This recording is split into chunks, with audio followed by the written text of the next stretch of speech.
बात करते हैं कमोडिटी मार्केट की। हमारे साथ अजय केडिया जुड़ चुके हैं फोन लाइन पर रणनीति बताने के लिए।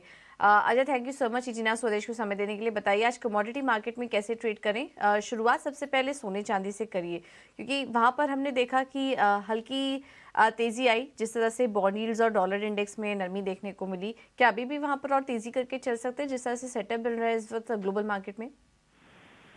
वेरी गुड मॉर्निंग पूजा जी।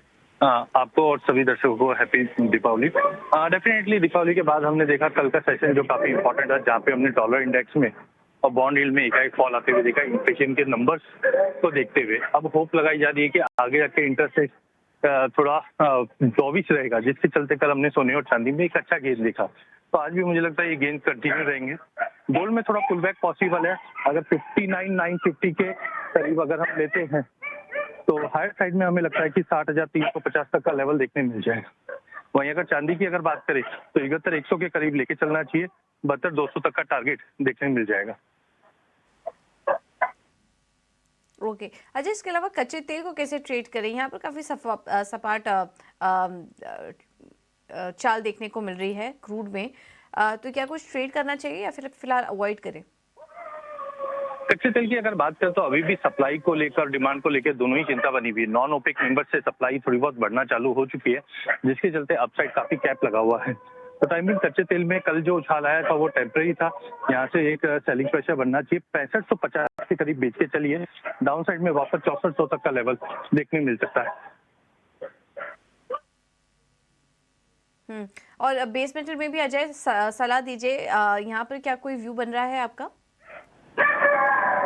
बेस मेटल की अगर बात करें तो चाइना ने जिस ढंग से इन्फ्यूजन की और डॉलर की जो गिरावट है उसका सपोर्ट हमने कॉपर और जिंक पे आते हुए देखा है। टाइमिंग हमें लगता है कि जिस ढंग से सप्लाई कंसर्न पॉल्यूशन को लेकर बन रहा है, ये कहीं ना कहीं प्राइसेस को सपोर्ट करेगा। 706 के करीब कॉपर को बाय कीजिए। 713 का टारगेट रहेगा। जिंक के अंदर भी 228 के करीब लेके चलना चाहिए। 231 का टारगेट रहेगा। Okay Ajay, thank you so much आपका समय देने के लिए और ये रणनीति सुझाने के लिए। तो सोने चांदी में अजय की सलाह थी कि यहाँ पर आप खरीदारी करके चल सकते हैं। कच्चे तेल में बिकवाली करने की सलाह है। 6,450 से 6,400 के लक्ष्य के लिए बिकवाली की सलाह। और बेस मेटल्स में भी कॉपर में मौके दिख रहे हैं तेजी करने के लिए, और इसके अलावा जिंक में भी खरीदारी के मौके हैं। 230 से 231 के टारगेट्स यहाँ पर देखने को मिल सकते हैं।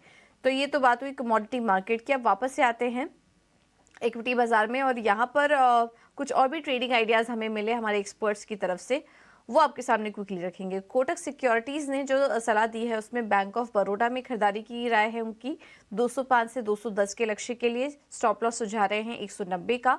और जो दूसरा कॉल है वो है टाटा मोटर्स, यहाँ पर खरीदारी करके चलिए। 675 के टारगेट्स होंगे। स्टॉप लॉस सुझा रहे हैं 644 का। 5 पैसा कैपिटल ने जो सलाह दी है उसमें पहला है टाटा पावर, यहाँ पर तेजी करके चलिए। टाटा पावर में 266 का होगा टारगेट। स्टॉप लॉस सुझा रहे हैं 252 का। और आदित्य बिरला कैपिटल में भी तेजी करने की सलाह इनकी तरफ से 187 के टारगेट के लिए। स्टॉप लॉस सुझा रहे हैं 173 का। अब आगे बढ़ेंगे और एंजल वन की तरफ से जो कॉल्स हैं उसमें पहला तो है कोलगेट पामोलिव, यहाँ पर खरीदारी करने की सलाह सुबह देवांग हमें दे रहे थे। 2,187 का होगा लक्ष्य। स्टॉप लॉस है 2,085 का। और टाटा पावर में भी उनकी खरीदारी करने की सलाह थी 265 के टारगेट्स के लिए। स्टॉप लॉस सुझा रहे हैं 252 का। तो जितने भी ट्रेड्स इस वक्त हमें मिल रहे हैं उन सभी में तेजी करने की सलाह है। स्टॉप लॉस और टारगेट का आप ध्यान रखें।